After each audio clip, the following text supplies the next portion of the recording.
Thanks for watching. Banfield starts now.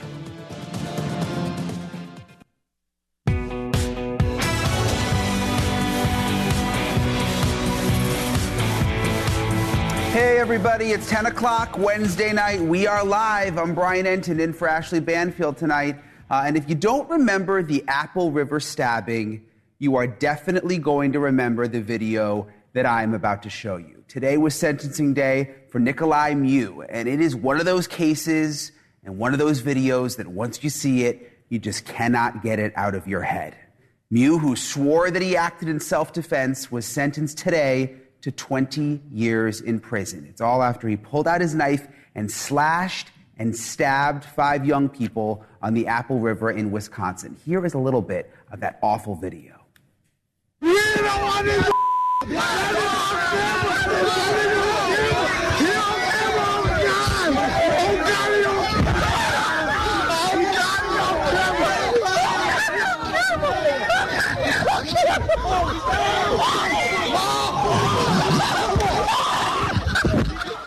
The video got so crazy. We're going to show you more of it in a minute. The water turned red after the stabbing. It was just awful. One of Mew's victims was killed. He could have actually faced 100 years. He was up against 100 years today, but he ended up getting just 20. Now, this is a case a lot of people have been divided on. We're going to break down the sentence in a minute. We'll talk about both sides, where things go from here. Also, talk about surprises. I wasn't expecting to get the text message 11 o'clock last night. Not 2 minutes after we said goodbye to you right here on the show, we got the breaking news. There was a late-night verdict on a high-profile murder trial that we've been following very, very closely. You probably know it as the Black Swan trial. Ashleigh Banfield. Every time I say it, I think of Ashleigh Banfield, but it's Ashleigh Banfield, the Florida woman and former ballerina charged with shooting her husband to death. The jury stayed late into the night.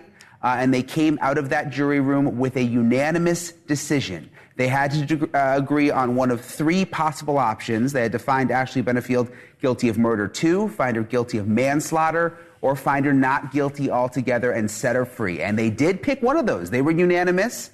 I can tell you it is not what the family of Ashleigh Banfield's deceased husband, what they wanted to hear. They're not happy tonight about all of it. We've got full details on the Black Swan trial, and I'll talk live to a member of Doug Banfield's family. That's coming up just a little bit in the show. Also ahead, dramatic new video of the gunman at the Donald Trump rally taking before, during, and after the assassination attempt. We thought we saw all the video by now. I mean, we've been covering this every night. There is now a new piece of video that has a pivotal clue in it. Multiple angles of the shooter moving along the roof, and lining up his shot. The big question continues to be, if we are all able to see the shooter on video, and you see him clearly in this new video that we're going to show you, we're going to slow it down, we're going to go through all of it, the different angles, but if we can see the shooter, then why couldn't law enforcement see him that day? We still don't have the answer to that. This new video really gives us a new clue, though. I'm going to play it for you. We're going to dissect it coming up a little later in the show.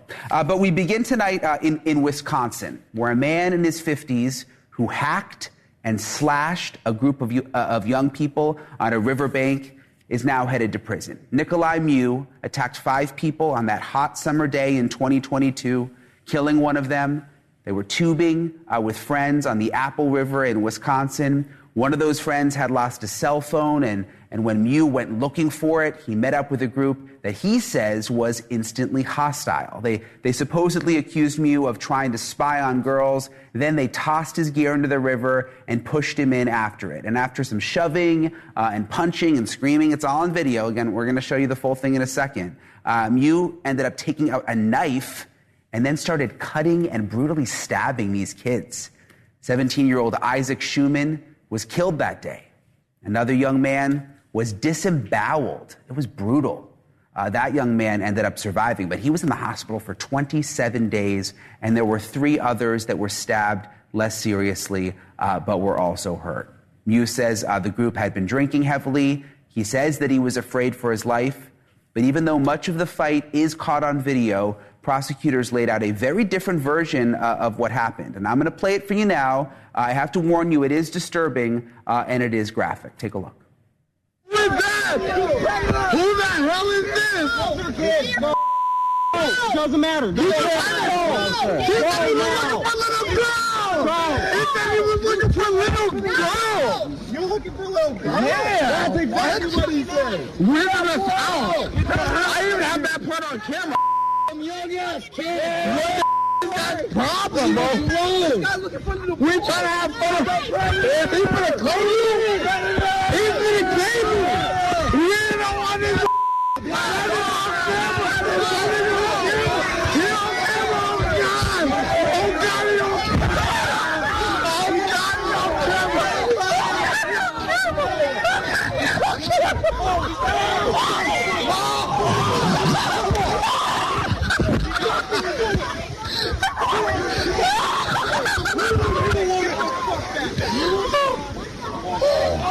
He ain't a woman!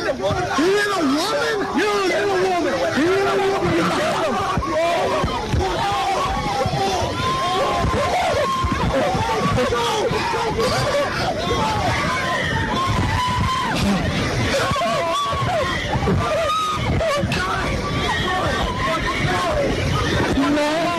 What the f***? What the f***? He's dying, bro! Oh my God! Oh my God! Oh my God! Oh my God! Are we serious? Is it real? Oh my God! Who is that? Oh my God! Oh my God! Is it real? Is this real? Oh my God! Oh my God! What the fuck? Is this real? Wait, that's not bike! That's not bike! That's not bike! That's not bike! That's not Isaac! Oh my God! Oh my God! This isn't real! This isn't real! Gosh, it really is so disturbing when you hear him screaming Isaac and this isn't real, and then you see the blood there in the water turns red. In April, a Wisconsin jury decided that what you just saw was reckless homicide and battery. It also convicted Mew of recklessly endangering safety. Now, the state had charged Mew with intentional homicide and attempted intentional homicide. Still, he faced a maximum of 100 years in prison. And today in court, Isaac Schumann's mother asked for exactly that. She wanted 100 years. She called her son's killer evil. She called him a monster. And Mew then made an emotional apology to the family. Take a look. I never meant for this tragedy to occur. My soul is broken. My heart is very heavy. And I will never be the same carrying such a heavy burden and sorrow. I pray to God for forgiveness, compassion, and love for everyone affected directly and indirectly by the outcome of this tragic event. I'm hoping that you appreciate how much I'm sorry for the outcome of those events. I'm very sorry. I was leaning in because I was trying to see if there were any tears there. I always wonder in those situations. You hear the sniffling, but are there really tears? The TV's too far from me. Maybe at home you guys could see. I couldn't tell, though, if there were really tears. After that, the judge handed down a sentence of 20 years for the fatal stabbing and 5 years for each of the non-fatal stabbings to be served concurrently. That's important. That's big. Concurrently. That means that they're going to be served all at the same time. To help us unpack all of this, and there's a lot, I want to go to trial attorney Dante Mills, who joins us now in the studio. Dante, 20 years, facing 100 years. The family's obviously not happy about it. What's your reaction? Well, the judge started out by saying that this was a series of very poor decisions. And I agree with that. And when the prosecutor spoke, they kind of added to that and highlighted the fact that Mew could have simply walked away at a lot of different points during this period. He was dealing with, there was some alcohol involved. There were teenagers. The person killed was 17 years old. He could have just walked away. And I think that's what weighed heavily on the jury when they found him guilty, and also during his sentencing. Now, it's interesting that the defense attorney, he said that Mew was sorry, right, and that he acted in fear.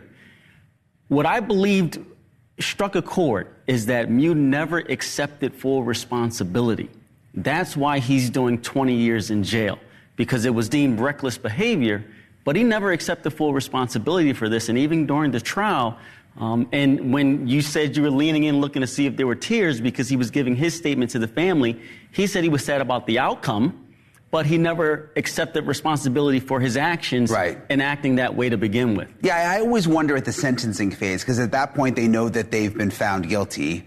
And by then it's like they're just going to, I always think, going to say whatever they have to say to get a lighter sentence. And, you know, like you said, he never accepted responsibility. Even there were some jail calls that came out where he was still saying bad things about the kids.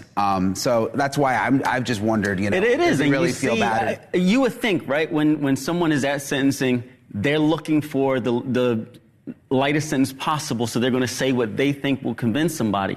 But usually they speak from the heart. And what comes out of their mouth is what they really mean. So for him to overlook and bypass apologizing for his actions means he still doesn't think that his actions were wrong. He just knows that the outcome of somebody dying is not something that he wanted to happen. But he still believes he was right in acting the way he did. This is a tough one, though, Dante, because a lot of people that I know who have seen this video do think that it was self-defense. I mean, that he had to defend himself. I mean, they were in water. Could he have drowned? They were crowding around him. Well, when you talk about self-defense, and this was a big issue in the case, you can't instigate a situation and then say, but I had to act in response. And that's where they pointed to the many opportunities he had to walk away. In fact, the crowd turned away from him, and everybody seemed to be trying to move on, but he agitated the situation. And that's the difference here. I can't keep provoking you, and then when you respond at all, I go extreme and say, well, you know, I was defending myself. Yeah. And this is a classic case of that. You also look at the fact that he had a knife on him. He was kind of hiding that knife. You know, he didn't make it clear.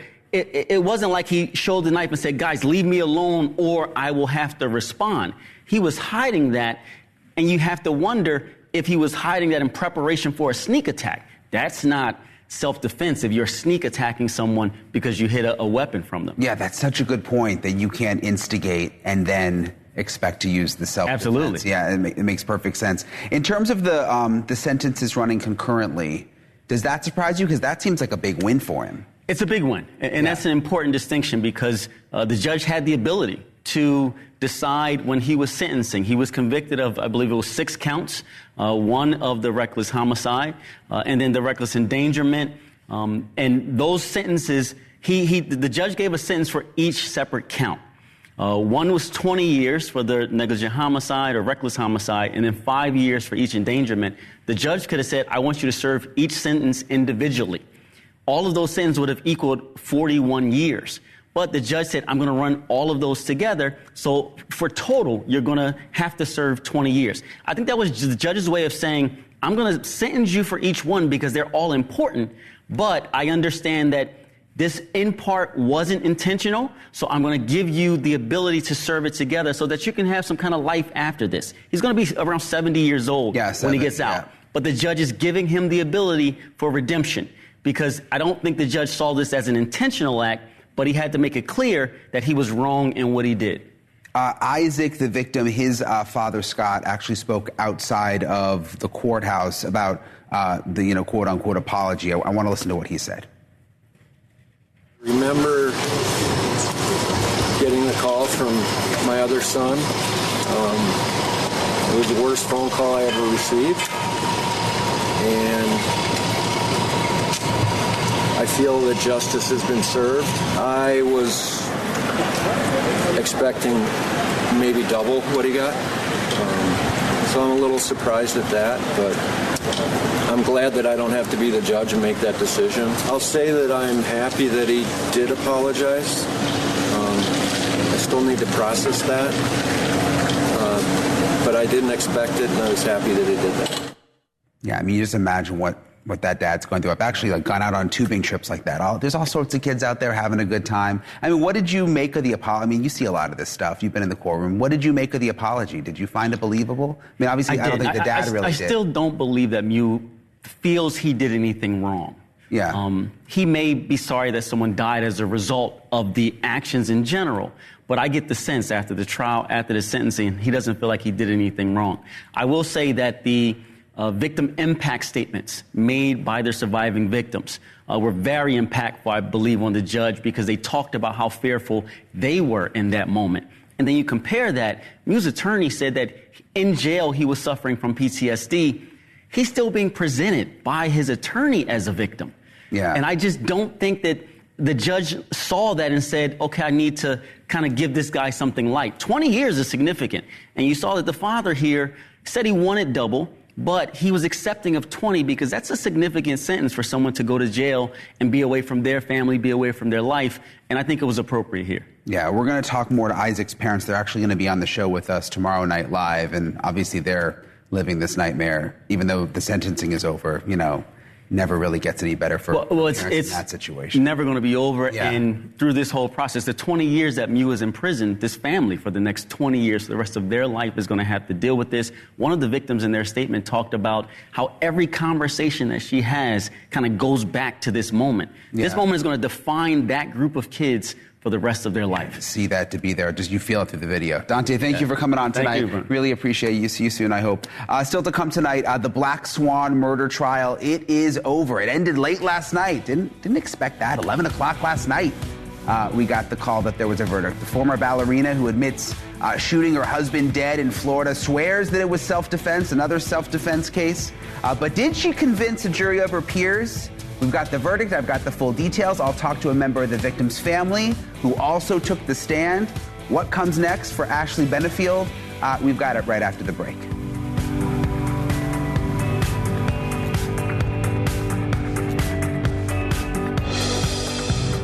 All right, I basically said goodnight. It was the end of the show. I didn't get 10 steps away from the anchor desk before we started getting all the messages. Everything was blowing up that the jury in the Black Swan murder trial had reached a verdict. It was a relatively short trial. Just 5 days of prosecutors accusing Ashleigh Banfield of killing her estranged husband, Doug, so she could have sole custody of their child. Banfield claimed self-defense and even testified on her own behalf. We're going to play some of that in a minute. It was quite a performance. She was swearing that she feared for her life. And as it turned out, neither side got exactly what they wanted. The jury came back with a guilty verdict, but on the lesser charge of manslaughter. And I want to welcome back to the show Tommy Banfield, Doug Banfield's cousin, who not only attended every bit of the trial, but actually took the stand for the prosecution. Also tonight, we've got Stephanie Murphy. She was Doug Banfield's family law attorney, and she represents the Banfield family. Tommy and Stephanie, thank you both for being with us. I want to start with you, Tommy. What was your reaction to the verdict? We had you on a couple of nights ago. I don't think anybody was really sure exactly what to expect. But what did you think when you heard manslaughter? We were very pleased that we reached that threshold easily in this trial.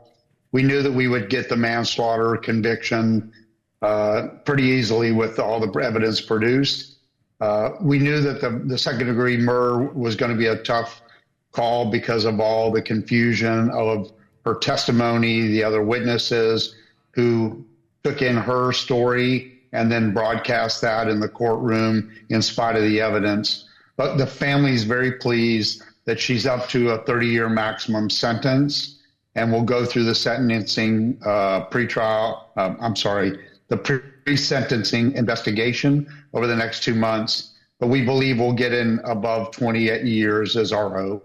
You mentioned her testimony, what you've called a performance. I just want to remind people who may have missed it, because it really was something. I want to play a little clip of that from when she was testifying in court. Let's take a look. It's like making fighting motions. I don't know. I'm not a fighter. I don't know. Okay. It was scary. Did he have his hands in fists?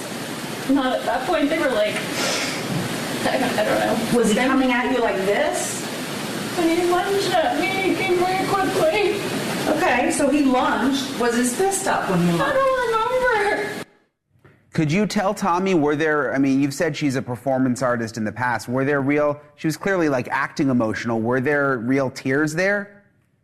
Not a single tear in the entire testimony, either by her defense attorney or in the cross-examination.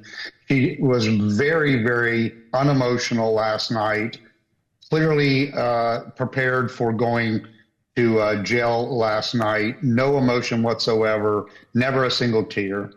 Yeah, I always wonder why people, they put on such a show, but when there's no tears, I mean, people notice that.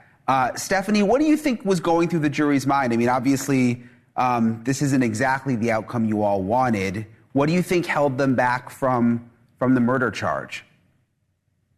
Well, I think what held them back was what we were always, I don't want to say afraid of, but concerned about, which was that she is a good enough actress and she is convincing enough to collect people who will tell her story, that there was going to be enough reasonable doubt about that third element of the second-degree murder charge, which is that it was imminently dangerous to another and that she was demonstrating a depraved mind. And so it was that aspect that I think either the state just struggled to meet that level, or Ashleigh and her group of acolytes were successful enough at piercing a hole in. But like Tommy said, we were all pretty comfortable that we were going to get the manslaughter. I think that was easy. And the way the prosecution laid that out in the closing argument, I think we always knew that that was the most likely result. Having been around Ashleigh for as long as I have and seen her performances in court for years, I wasn't surprised that she was able to be as effective as she was, even though it was completely fake and contrived. Yeah, it's interesting you say that, Stephanie. I mean, the fact that you were the family law attorney and involved with this couple long before where we're at now and the murder, what was it like for you seeing all of this? I mean, you mentioned you've seen her sort of perform this way before. It was more of the same, unfortunately. Years ago, we were in front of one of the family law judges, Diana Moreland, and in her ruling in which she denied Ashleigh Banfield's petition for injunction, she even called out the fact that Ashleigh was able to turn on the tears and create a show when she needed to. So I expected this. We all expected this, and she certainly didn't disappoint. I'm just sorry to see that she still is able to get enough accomplished with these shenanigans. So, Tommy, what happens next? I mean, you mentioned there's a sentencing conference. I was just reading, according to the law, a sentence has to be enhanced when a gun is involved. You testified about Ashleigh's fondness for guns and that she carried them on her person. Could that come into play? Could that actually help beef up the sentence, do you think, Tommy? It's a shift from a 15-year maximum to a 30-year maximum because it was with a firearm, number one. Number two, the fact that she had 2 loaded guns prepared at both ends of the house to shoot him, plus her carry weapon, 3 handguns all ready to shoot him. And that's going to be a factor in this. Her behavior through the entire process is going to be a factor. And the devastation, as we really truly feel, to Emerson not having her mother for, who knows, as much as 30 years, not having a father at all, being left behind with the grandmother Alicia, that's a really devastating thing to a 6-year-old. And we just hope that we can make some inroads to know that she has family that love her, even though she's never met us. Yeah, that's such a good point that you make, and I'm glad you did. With their 6-year-old, because that's obviously the true victim in all of this, and they're going to have to sort out everything that happened with the parents. It's awful. Tommy Banfield and Stephanie Murphy, thank you both for coming on. We really appreciate it. We'll continue to follow this and see what happens with the sentencing. Thank you. Thank you to you and your team. Thank you. Okay, we've got a shocking new video. This is coming up next of former President Trump's would-be assassin. This is wild. I can't believe we continue to get all of these new elements every day. It's still coming out. This is new video taken of the assassin during the shooting. You can see him finding a spot on the roof. He lines up his shot. He's able to actually pull the trigger. There's witnesses running for their lives. There's a new view you're about to see. We've still got our reporter there live. We're trying to dig up new info every day. We're going to have all the latest coming up right after the break.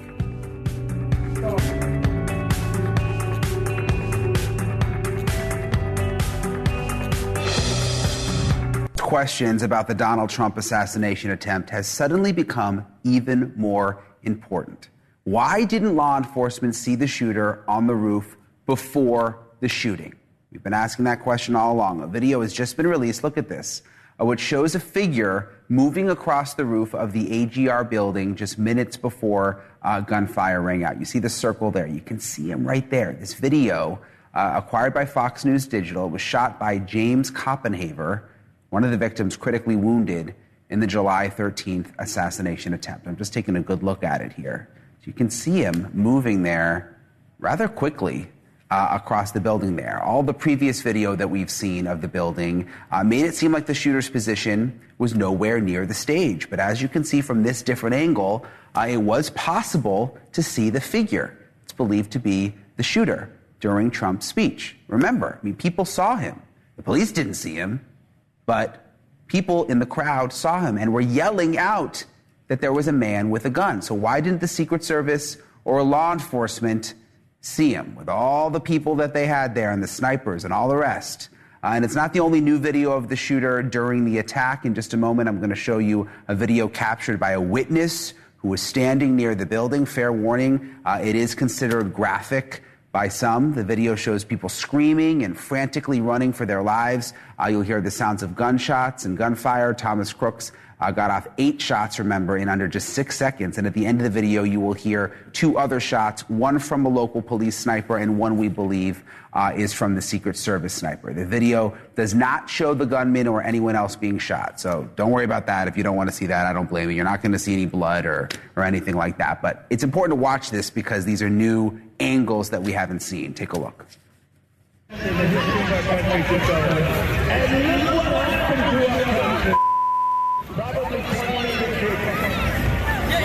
you know, that's a little bit old,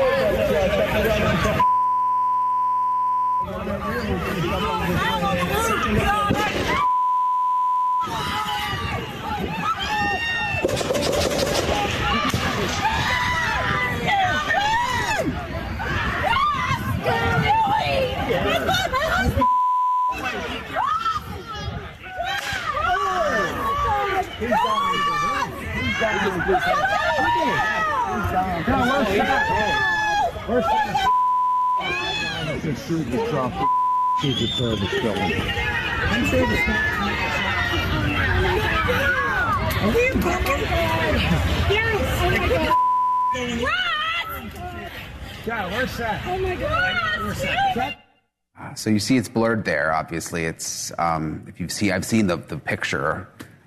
Maybe you have, where it's not a pretty sight of him all bloody up there on the roof. That's why we blurred it. But we want to play the full video so you can take the full moment in and see it. And I believe one of the men in that video even said, like, where's the Secret Service or something like that? A question we're still asking now more than 2 weeks later. The person who took that video, John Malice, spoke with NewsNation NewsNation correspondent Rich McHugh. Rich joins us live now from Pennsylvania, where he's been digging for the last couple of days, digging up these new videos. Rich, it's shocking video. So many other lives could have been lost. What did he tell you about it when you got the video? He said, look, this was just absolutely terrifying, harrowing moment. And he was filming. Somehow he had the presence of mind to be filming the whole time and didn't realize exactly what he had actually caught on tape until he went back and looked at it later. And he even tried to share it with people, and they didn't see it. And I'll explain it. We're going to show you after we hear from him. But for right now, I want to hear from John Malice, the gentleman who took the video. Take a look. Walk us through what you were seeing in the minutes before the actual shooting happened. Well, there was a lot of people around the building that were complaining about some guy crawling up the building and then crawling up the roof. And we just figured it was some kids or maybe some adult just trying to get a better view. But the complaints started getting louder. More and more people were complaining. They were calling for the police. They said, someone find the police. And eventually about 5 police officers showed up. And initially we thought they were there to kick us out because we were so close to Trump on that fence line. You could see him pretty clearly. So we thought we'd be being kicked out, but then we saw one of the police officers pull out his sidearm. And that's when my wife and I decided we should probably move on. Now, in the meantime, my wife was actually filming the area where Donald Trump was speaking, and she could see the Secret Service were talking to each other, and they started moving quickly towards the building, and then the Secret Service snipers that were on top of the building changed their focus from us, because they were watching everybody on the fence line. They changed their focus from us to the rooftop. So that was right around when the police officers showed up. And about maybe maybe 20 seconds after that is when the first shots rang out. You heard the first 3 rounds ring out. That's when I turned my camera around, and then you could hear the next 5 rounds. And then immediately after those 5 rounds, I heard what I believe to be a counter sniper round go off. And then there was a final shot, an 8th shot that happened after that. I'm sorry, a 10th shot that happened after that, which was the final kill shot. And I believe that was probably Secret Service. Well, I could barely see him. The video shows him a lot closer than he really was because I was able to zoom in. But all I saw was his face kind of turn and look toward us. And then the gentleman in front of me he had his camera zoomed in. I think he was taking photographs, though. And he said, hey, he's got a gun. He's aiming it at us, something like that. And then when I looked back later at my video and zoomed in, sure enough, you could see him sit up and swing his weapon around and aim it right towards us right before the Secret Service shot him. What went through your mind in that moment? Yeah, the hair stood up on my arm. I couldn't believe it. And the Secret Service saved us that day. That was a great shot. Now, I want to show our viewers something, Brian, because I believe we have slow motion video where the gentleman was just describing. Something in that moment got him off track, made the shooter stand up or at least stop shooting, turn 90 degrees and look directly at them. I think hopefully we have a still of it too we can point to where you can actually see the gunman looking directly at the people filming. If we have the still, we can show it, but you can make out the gunman's face looking directly at them. And why this is significant there it is because people are now saying, and the Butler DA here in town is saying a local police officer that shot him, got his attention, caused him just enough time to turn left, and that's when the Secret Service snipers ultimately took him out. So possibly this local police officer disrupted the chain of events. And if that's the case, Brian, this guy is certainly going to go down as a hero. So basically he turned and looked toward the crowd, and what is the thought? If he wasn't taken out right then, he was going to keep on shooting? That's the belief. You know, we'll have to see and through testimony of these officers and ultimately what comes out in the investigation. But that's what the local district attorney is saying, that, look, there was a shot from a local police officer that got his attention, whether it hit him or not, enough to where he turned 90 degrees to the left, aimed his gun at where these people were standing, and that's when the Secret Service fired the 10th shot and took him out. So the guy who gave you the video, John Malice, he also says he saw the gunman, was it an hour before the actual shooting happened? Yeah, he said, look, we actually got this guy in video as we were going to the event. So he showed us the video. I believe we have it. It was dash cam video as they're pulling up to the event, and you can see what appears to be this gunman on screen right, kind of walking up the hill into the event, clear as day. And you're just like, yeah, I think we're rolling the video right now. You can see him walking just as we come up here. Yeah. And he was just walking kind of casually into the event. Clear as day. Wow, there he is. Yeah, I'm just looking closely. Yep. And when we got the freeze frame there zoomed in, looks like it's definitely him. I can't believe that everybody got him on video. Now there's dash cam video. Everybody saw him except for the police, Rich. I still think that's the part that none of us can understand, but we'll see what comes out over the next couple of days. Keep digging. Thank you for your reporting, Rich. We appreciate it. Thanks, Brian. Okay, still to come tonight, more than 7 years after the murders of 2 young girls in Delphi, Indiana, and 3 months before the suspect is due to stand trial, the defense now wants the entire case dismissed. This one has taken so many twists and turns. We'll tell you about the latest situation, what the prosecutors are saying, right when we come back.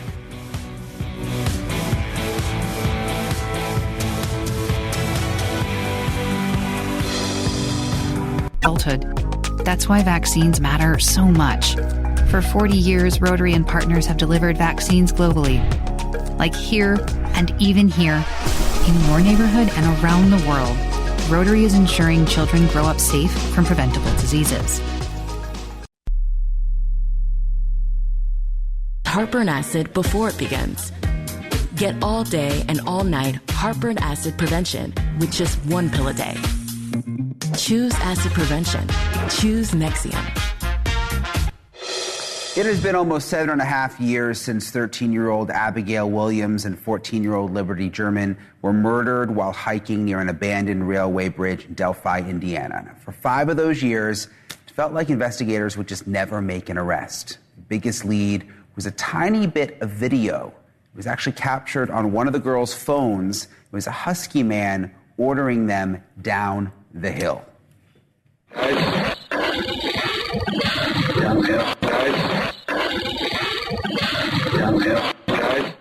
That was all they had to go on for a while. Now, of course, authorities say that man is a local pharmacy tech. This man right here named Richard Allen. But almost 2 years after Allen's arrest, the victims' families, they're still waiting for justice, and Allen insists he is innocent. And there have been all sorts of twists and turns with this one and all sorts of issues with the investigation.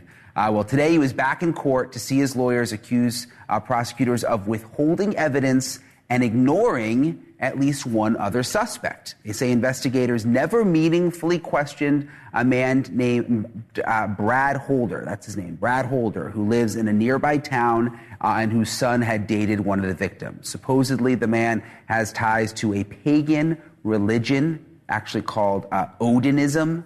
And supposedly, the crime scene indicates the killings may have been part of some Odinistic ritual. Prosecutors say that that's absolutely ridiculous. They don't want a jury to hear any of that stuff. But what does it mean for the trial, which is actually due to get underway in October?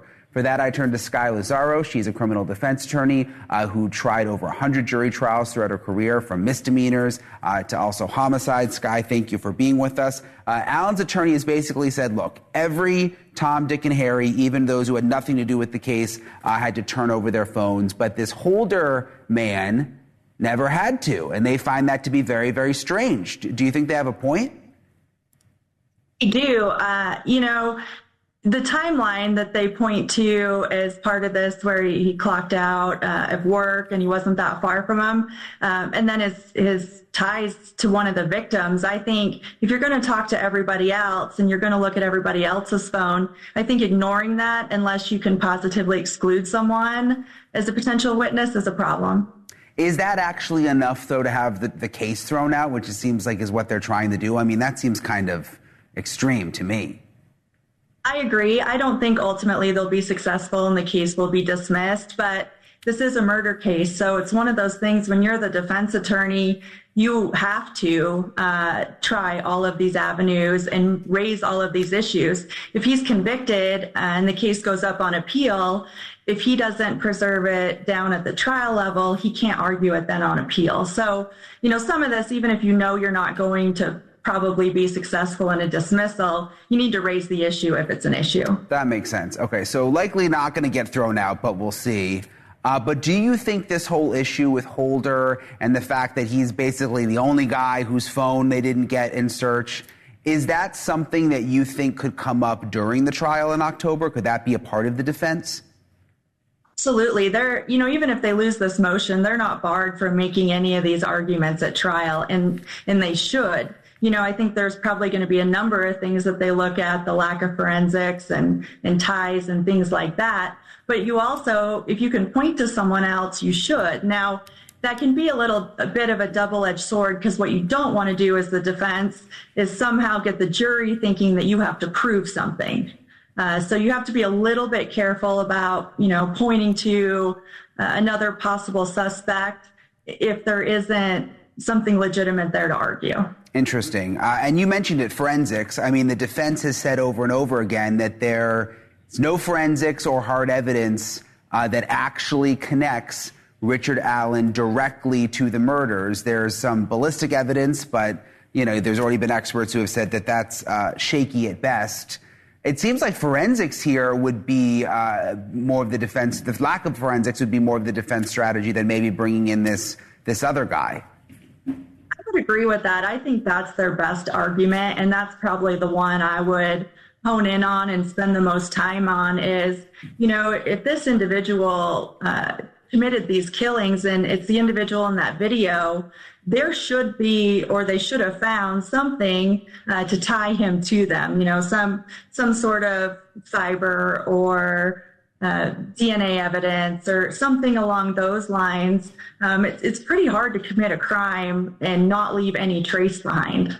Yeah, that's a good point. This whole Odinism, this crazy Odinism cult conspiracy part of this whole thing, his attorney, Richard Allen's attorneys, have actually accused jail guards of even being tied in to Odinism.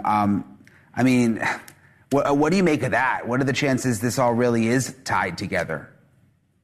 You know, I think this is interesting. When I read up on this case, if in fact, some of the markings or the way the girls were placed is resemblance of some sort of cult type symbol, now very well could be, a copycat or someone just doing it to throw them off, looking for somebody else or point the finger somewhere else. I don't know that issue it's going to come into the case. I think you have to be a little bit careful, but I've also done this long enough that even the strangest conspiracy theories sometimes have some truth and relevancy in them. So I think you need to explore it. The issue with the jail guards, I think, goes more to their motion to try to get him moved and his mistreatment in jail. I don't know that jail guards having any connection really is a relevant issue at trial, unless, some of these statements don't get suppressed and come in and they can use it to maybe argue they were coerced or he was threatened or afraid or they're lying or whatever it is. Yeah, and they showed you mentioned the mistreatment in jail. They showed pictures at one point of him really skinny and looking really sick. So this one has had a lot of very strange aspects to it. Sky Lazaro, thank you for coming on with us. We really appreciate it. Thanks for having me. Good to see you. Okay, good to see you too. Still to come tonight, it is no secret that convicted baby killer Susan Smith has been a hot commodity in prison. There are reports she's had at least a dozen relationships in the past 3 years. But now her most recent suitor wants out. And wait until you hear the reason why. That's next. Take. That is a quote from one of Susan Smith's many jailhouse suitors who says after 18 months, he is calling it quits. And if you need a reminder, Susan Smith took the lives of her 2 young boys back in 1994. Awful case. She drove her car into a lake with 3-year-old Michael and 14-year-old Alex strapped inside. Then she made up an elaborate story about a non-existent carjacker. Now, her latest ex says he feels duped by Smith, that despite her professing her undying love, he found out he wasn't the only man in her life. Reports say she's had a dozen lovers in just the past 3 years, each of them promising cash, cars, and places to live if she ever gets out on parole. And that's not out of the question. Susan Smith's very first parole hearing is coming up in November, and we will definitely keep you posted. What a crazy woman that is. All right, tomorrow, don't forget, we've got the parents of Isaac Schumann, the teenager stabbed to death in the Apple River. They will join us live. Just such a sad story. You saw that video tonight, so we'll have the parents tomorrow night. Thanks for staying up with me tonight. Cuomo's coming up next. Leland says he never got to the part of telling you why Trump said what he said about Kamala Harris. Well, I'm Chris Cuomo, and I'll give you the answer first because it's the only question that matters. This wasn't an accident. Thank you for the company here at NewsNation. We just had a major moment in this presidential election. Your phones, your screens are flooded with reaction to Donald Trump disrespecting a room full of black